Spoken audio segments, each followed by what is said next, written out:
Okay, so we've talked about Stony, the pairing of Captain America and Iron Man in their Steve Rogers and Tony Stark incarnations respectively. Now it's time to discuss one of the most popular headcanons, which has actually become fanon in some cases, from the entire fandom. It's time for the Superfamily. This is Shipper's Guide to the Galaxy, and it's time to take a look at what happens when headcanons leap from individual to communal consciousness. Let's dive into headcanon theater.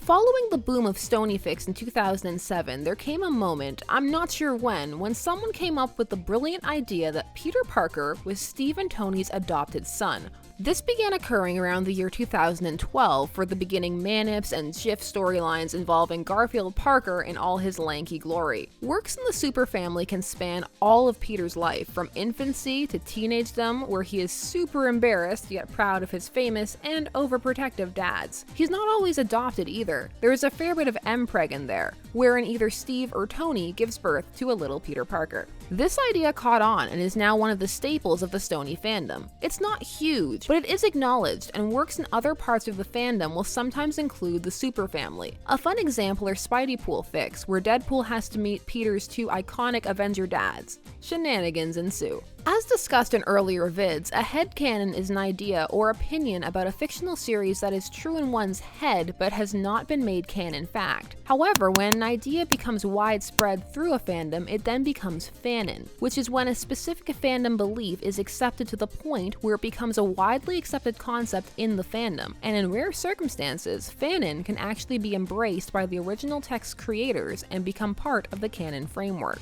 But how does that happen? Well, first off, the idea has to be appealing, and the Superfamily definitely is. It is adorable, and it builds upon one of the most beloved pairings of the Marvel Universe. The idea of Steve and Tony's complementary personality styles being applied to parenting is cute when extrapolated upon. Tony is the spontaneous fun dad who can bond with Peter over science and help him feel free to make mistakes knowing he has support. And Steve, the slightly overprotective dad who can provide Peter with security and empathy when Peter faces bullying, as Steve Rogers is no stranger to that himself. It adds a level of danger to their missions and allows writers to explore many scenarios, such as would Iron Man and Captain America want their son to be a superhero, especially knowing firsthand how dangerous it is. Would Peter have to be Spider-Man in secret? I mean, he kind of already is, but you know what I mean. In canon, of all the heroes to be made into their son, the choice of Peter makes sense, as Peter is typically the youngest Avenger on the team at any given time, and hence is typically written as a slightly bratty teenager. He also looks up to everyone on the team and has been singled out by both Captain America or Iron Man to be the recipient of their guidance on more than one occasion. Heck, Tony and Steve have huge arguments over Peter during the Civil War arc. Peter is genuinely in awe of both these men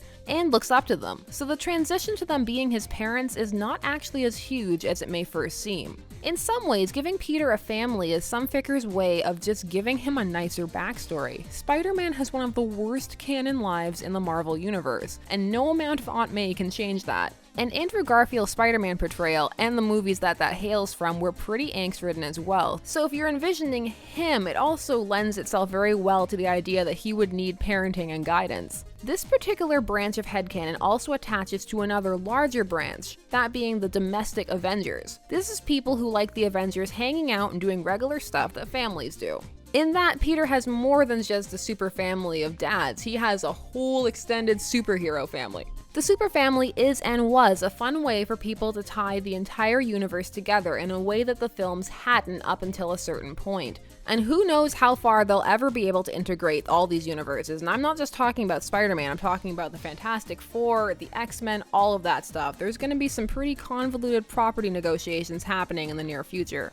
For the Superfamily, there are many animated manips of scenes from various movies, many not superhero films at all, some even from real-world situations, and award shows with captions that tell little vignettes of the Superfamily's lives. There is also tons of fan art, so much, and many fan vids, and of course fics. Headcanon blogs and role-playing communities also exist. There are so many fascinating scenarios here. Fluff, feels, redemption, Spideypool. Pretty much any idea can be modified to fit the Superfamily in there if wanted. Are you a fan of the Superfamily? Does Tony and Steve raising Peter Parker sound like it's ripe with the kind of hijinks you'd enjoy? Or are you a more traditional canon shipper? Share your thoughts down below. This was Shipper's Guide to the Galaxy, and this was Headcanon Theater, where we explore popular headcanons from within fandom itself. Thanks so much for watching. Don't forget to like, share, comment, and subscribe. Check out social media to stay up to date, and stay tuned, for there are as many ships out there as there are stars in the sky.